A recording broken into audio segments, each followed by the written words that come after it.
Welcome to Storytime. This is the Eerie Forest. Subscribe to get notified on new stories.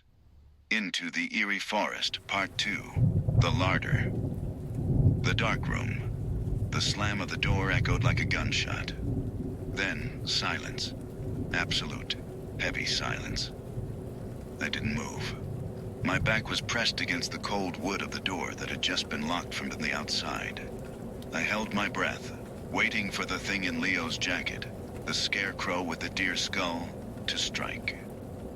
I raised my flashlight, my hand trembling so violently, the beam danced across the room. "Stay back," I warned, my voice cracking. The beam hit the figure in the center of the room. It was still standing there, slumped forward. I said, "Stay back." Nothing happened. The figure didn't lunge. It didn't speak. It just collapsed. It crumpled to the floor in a heap of wet denim and flannel. The deer skull rolled across the floorboards with a hollow clack, clack, clack, coming to rest against my boot. It was empty. Just clothes and leaves. There was no monster inside it. I let out a breath I didn't know I was holding, but the relief was short-lived. If the thing in the jacket was a puppet, who or what had been pulling the strings? I swept the light around the room. It was a single large space. The air was thick with the smell of musk and dried herbs. Along the walls were shelves, packed tight with jars. I took a step forward, the floorboards groaning under my weight. I needed a weapon. The flare gun was a dud, and the door was solid oak. I walked toward the fireplace, hoping to find a poker or a heavy log. As I passed the center of the room, I noticed something on the floor where the scarecrow had stood. There was a gap in the floorboards. A thick, pulsing root, dark as charcoal, was protruding from the hole. It was swaying slightly, like a cobra. As I watched, it slowly retracted, slithering back down into the darkness beneath the cabin. That's what was holding the scarecrow up. The forest wasn't just outside. It was under the floor. I reached the fireplace. The fire I had seen from the outside was dying, just a bed of red embers. I grabbed a heavy iron poker. It felt good in my hand. Solid. "Leo?" I whispered, looking toward the darker corners of the room. "Are you in here?" A sound came from the far wall. A wet, sticky sound, like someone pulling a boot out of deep mud. I swung the light toward it. There was a bed in the corner, or what used to be a bed. Now it looked like a nest. Vines and roots had grown through the mattress, weaving a cocoon. And inside the cocoon, something moved. I approached slowly. The smell of rotting flowers was overpowering here. "Leo?" A hand reached out from the massive vines. It was pale, the skin translucent. I rushed forward and began tearing at the vines. They were tough, fibrous, but I ripped them away. It was him, my brother. He was gaunt, his eyes sunken into dark pits. He was stripped to his undershirt. He looked up at me, his eyes unfocused.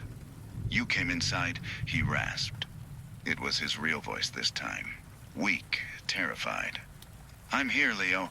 I've got you. I tried to pull him up, but he cried out in pain. No, stop. My legs." I shone the light down. My stomach turned. Leo's legs weren't just stuck. The roots, the black roots from the floor. They had wrapped around his calves, puncturing the skin. They weren't crushing him. They were feeding him. Or feeding on him. The veins in his legs were black, pulsing in time with the roots. "The cabin," Leo whispered, grabbing my wrist with surprising strength. "It keeps us fresh. For them." "For who? The mimics?" "No." Leo shook his head, tears streaming down his face.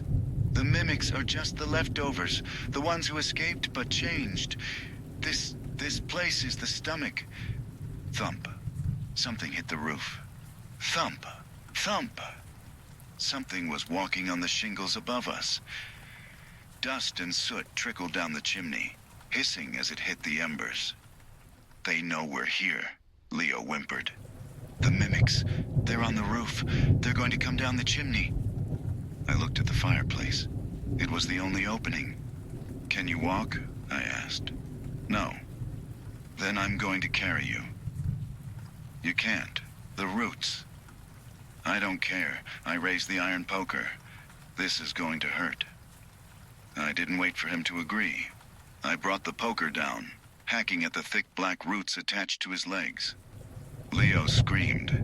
It was a raw, agonizing sound that filled the small cabin. The cabin reacted. The floorboards buckled. The jars on the shelves began to rattle. The house wasn't just a structure. It was alive, and I was hurting it. A long, black screech echoed from the chimney, and a pale, faceless head dropped into the fireplace, hanging upside down. It was a mimic. It pushed itself out of the hearth, its limbs twisting at impossible angles, ash clouding around it. I didn't think. I swung the iron poker. It connected with the thing's head with a sickening crunch. The mimic shrieked, a sound like grinding metal, and fell back into the fire. The embers ignited its dry, papery skin. It burst into flames instantly.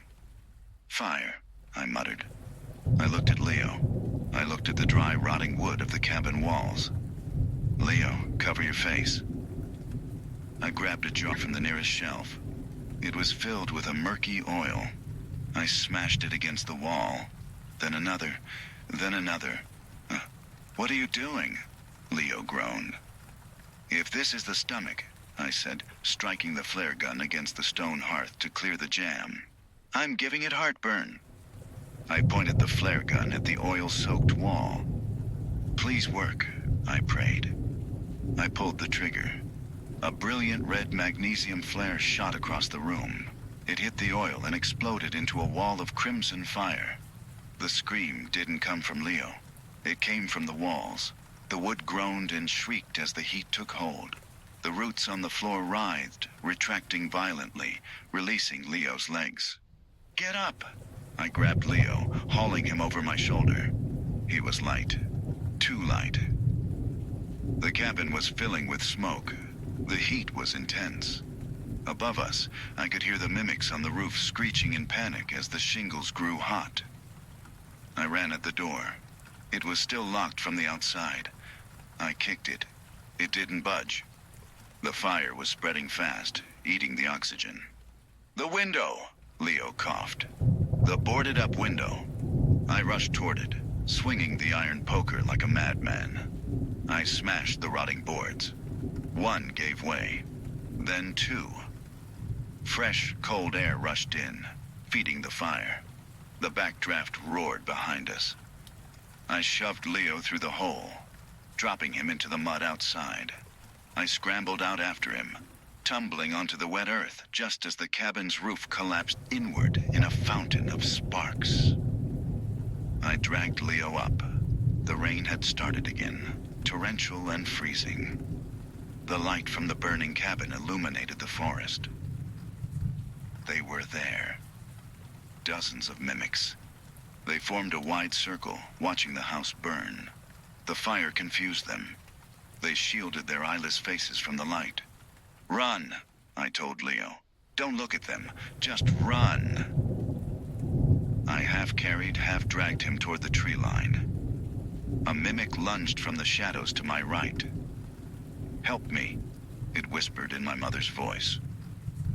I swung the hot iron poker, striking it in the chest. It recoiled, hissing. We ran through the mud, through the briars, slipping and sliding. Behind us, the forest glowed orange, casting long, twisting shadows that seemed to chase us. Every snapping twig sounded like a bone breaking. Every rustle of leaves sounded like a whisper. My lungs burned. Leo was dead weight. "Leave me," he wheezed. "Shut up," I screamed. Then I saw it, the reflection of my headlights. My car. We burst onto the service road. I fumbled for my keys, dropping them in the mud. Panic. I could hear them behind us, the wet slapping of feet on pavement. I grabbed the keys, unlocked the door, and threw Leo into the passenger seat. I dove into the driver's side and slammed the door just as a pale hand slapped against the window. I jammed the key in the ignition. The engine roared to life. I threw it in reverse, tires spinning in the mud, before catching traction. The car fishtailed backward, knocking the mimic away. I shifted to drive and floored it. The aftermath. I didn't slow down until we hit the interstate. The streetlights of civilization washed over us, banal and beautiful. I looked over at Leo. He was unconscious, his breathing shallow, his legs wrapped in makeshift bandages I'd ripped from my shirt. We were safe. We were out. I laughed. A manic, hysterical laugh that turned into a sob. I reached for my water bottle in the center console. As I did, my hand brushed against Leo's jacket. I froze. Sticking out of Leo's pocket was a small black twig. A root. It was moving. I watched in horror as it slowly burrowed into the fabric of the seat, knitting itself into the upholstery of the car. I looked at Leo's legs. Beneath the bandages, something pulsed. The cabin hadn't just been feeding on him. It was seeding him. I looked at the endless stretch of highway ahead. The rain was stopping, but the silence inside the car was louder than the storm. I wasn't driving my brother home. I was driving the forest into the world. And in the rearview mirror, just for a second, I thought I saw a face in the back seat. A pale, faceless thing, wearing my hat.